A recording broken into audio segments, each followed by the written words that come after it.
ফিলিস্তিনের অবরুদ্ধ গাজা উপত্যকায় ইসরায়েলের যুদ্ধের প্রতিবাদে দেশটির সঙ্গে সব ধরনের বাণিজ্য স্থগিত করেছে তুরস্ক। ছোট্ট এই উপত্যকায় ইসরায়েল নিরবিচ্ছিন্ন ও পর্যাপ্ত ত্রাণ সহায়তা প্রবেশের অনুমতি না দেওয়া পর্যন্ত এই নিষেধাজ্ঞা বলবৎ থাকবে। শুক্রবার তুর্কি বাণিজ্য মন্ত্রণালয়ের বরাতে এসব তথ্য জানিয়েছে বার্তা সংস্থা বিবিসি। প্রিয়জনের অনুভূতি বোঝেন আপনি, আর আপনার প্রয়োজন বোঝে ওয়ালটন স্মার্ট ফ্রিজ। পশ্চিমা সামরিক জোট ন্যাটোর সদস্য হলেও গাজা ইসরায়েলের হামলার কট্টর সমালোচক মুসলিম দেশ তুরস্ক গত অক্টোবরে গাজা যুদ্ধ শুরু হওয়ার পর থেকে বেশ শক্তভাবে ফিলিস্তিনের পক্ষে অবস্থান নিয়েছে দেশটির প্রেসিডেন্ট এরদোয়ান।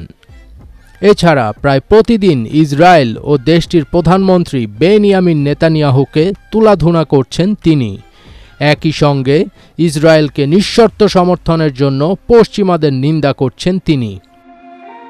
গত বছর দুই দেশের মধ্যে 700 কোটি মার্কিন ডলারের বাণিজ্য হয়েছে। এবার তেল আবিবের সঙ্গে বাণিজ্য থেকে সরে এলো আঙ্কারা। এক বিবৃতিতে তুরস্ক বলেছে, এই বাণিজ্য স্থগিতাদেশ সব ধরনের পণ্যের আওতায় পড়বে।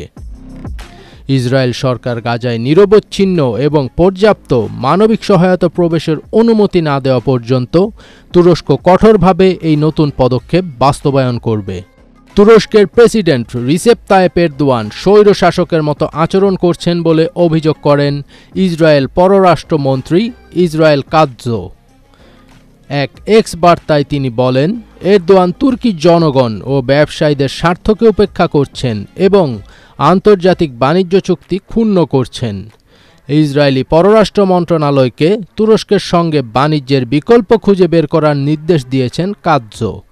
স্থানীয় উৎপাদন এবং অন্যান্য দেশ থেকে আমদানির ওপর দৃষ্টি নিবদ্ধ করার কথা বলেছেন তিনি। ফজবির তাজ, এটিএন বাংলা।